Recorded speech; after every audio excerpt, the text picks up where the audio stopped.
Lock down تھا تو ہم مراقبے کے بعد 2-3 باتیں گفتگو کرتے تھے. تو یہ ایک سلسلہ چل رہا ہے.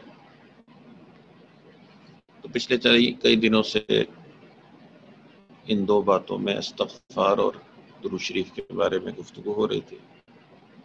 آج بھی اس سے کنٹینیو کریں گے. الحمدللہ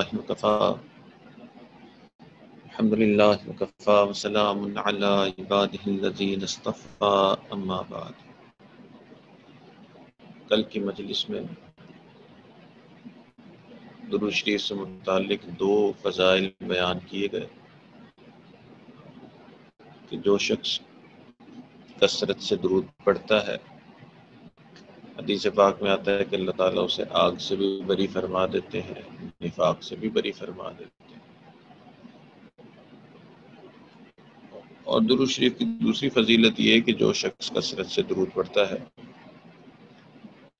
وہ اللہ کا خاص بندہ، اللہ کا اسے خاص قرب حاصل ہوتا ہے.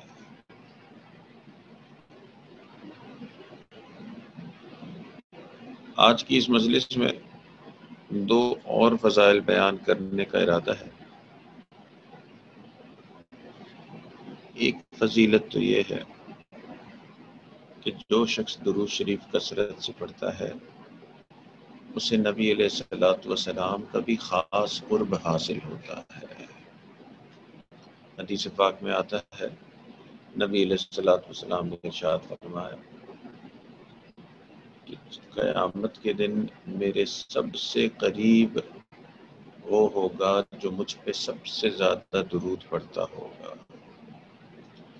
تو جو شخص کثرت سے درود پڑھتا ہے وہ نبی علیہ السلام کے سب سے زیادہ قریب ہے. ابن العباس الخیاط رحمۃ اللہ علیہ ایک بزرگ گزرے ہیں. شیخ الحدیث رحمۃ اللہ علیہ نے ان کا واقعہ بیان کیا کہ یہ ابن العباس الخیاط رحمۃ اللہ علیہ یہ ان بزرگوں میں سے تھے جو بس اللہ کی یاد میں گم ہوتے، لوگوں سے میل جول نہیں رکھتے تھے.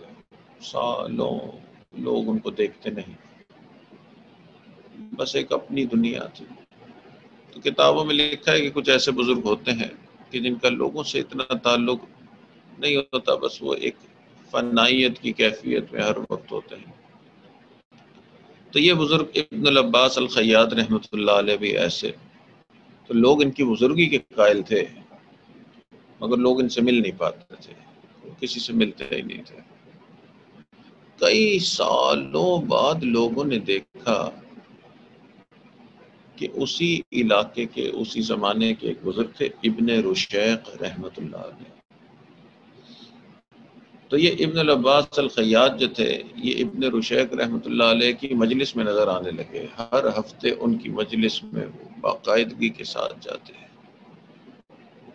تو لوگ حیران کہ اتنے سالوں بعد ہم ان کو اتنی باقاعدگی کے ساتھ دیکھ رہے ہیں اور کسی ایک بزرگ کی مجلس میں دیکھ رہے ہیں. تو کسی نے ان سے پوچھا کہ حضرت آپ تو کسی سے نہیں ملتے تھے اور کسی سے ملاقات نہیں ہوتی تھی، اور یہ آپ اتنی پابندی سے یہ ابن رشیق رحمۃ اللہ علیہ کی مجلس میں کیسے آتے ہیں؟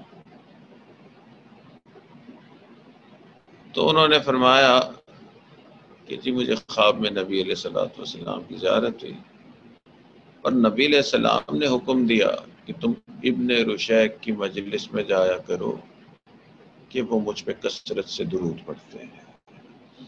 تو جو شخص کثرت سے درود پڑھتا ہے اسے نبی علیہ السلام کا ایک خاص قرب حاصل ہوتا ہے. تو کل کی مجلس میں 2 فضائل بیان کیے گئے درود شریف کے. ایک یہ کہ حدیث پاک میں آتا ہے کہ کثرت سے درود پڑھنے والا آگ سے بری، اور دوسرا یہ کہ کثرت سے درود پڑھنے والا اللہ کے سب سے قریب. آج کی اس مجلس میں 2 فضائل بیان کرنے ہیں. ایک تو بیان کیا جو شخص کثرت سے درود پڑھتا ہے وہ اللہ کے پیارے محبوب سے بھی بہت قریب ہے. اور دوسرا یہ کہ جو شخص اپنی دعا میں درود پڑھتا ہے اس کی دعا قبولیت کا درجہ پا جاتی ہے۔ حضرت عمر رضی اللہ عنہ نے یہ حدیث نقل فرمائی، آپ فرماتے ہیں کہ نبی علیہ السلام نے فرمایا کہ جب انسان دعا کرتا ہے اور وہ ساتھ نبی علیہ السلام پر درود نہیں بھیجتا تو اس کی دعا اوپر نہیں جاتی جب تک کہ وہ درود پڑھ نہ لے۔ تو دعا کی قبولیت کا تعلق بھی درود شریف کے ساتھ ہے۔ ابی ابن کعب رضی اللہ عنہ فرماتے ہیں کہ میں نے نبی علیہ السلام سے عرض کی کہ اللہ کے نبی، میں نے اتنا وقت نکالا ہے کہ اس وقت میں دعا کروں۔ اب دل میں آیا ہے کہ یہ جو دعا کے لیے وقت نکالا ہے اس میں کچھ وقت درود شریف کو بھی دے دوں، تو میں کتنا وقت دوں؟ کیا میں آدھا وقت درود شریف پڑھوں اور آدھا وقت دعا کرتا رہوں؟ تو نبی علیہ السلام نے فرمایا کہ نہیں، اور بڑھاؤ۔ انہوں نے عرض کیا اللہ کے نبی، پھر میں 2/3 وقت جو ہے نا وہ درود شریف کو دیتا ہوں، 1/3 دعا کر لیتا ہوں۔ نبی علیہ السلام فرمایا نہیں، اور بڑھاؤ۔ انہوں نے عرض کیا اللہ کے نبی، پھر میں سارا وقت درود شریف پڑھتا ہوں اور دعا کو وقت نہیں دیتا۔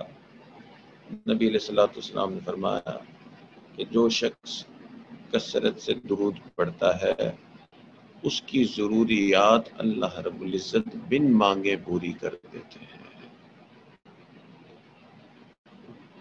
تو درود شریف کے فضائل میں سے یہ فضیلت ہے، جو کثرت سے درود پڑھتا ہے اللہ تعالیٰ اس کی دعاؤں کو بن مانگے قبول فرماتے ہیں۔ اللہ تعالیٰ ہم سب کو بھی کثرت سے درود پڑھنے کی توفیق عطا فرمائے۔ الحمدللہ رب العالمین، الصلاۃ والسلام علی سید الانبیاء والمرسلین، اللہم انا نسألک علما نافعا وعملا متقبلا ولسانا ذاکرا وقلبا خاشعا ورزقا واسعا وشفاء من كل داء، وصلی اللہ تعالی علی حبیبہ سیدنا محمد وعلی آلہ وأصحابه أجمعين برحمتك يا أرحم الراحمين۔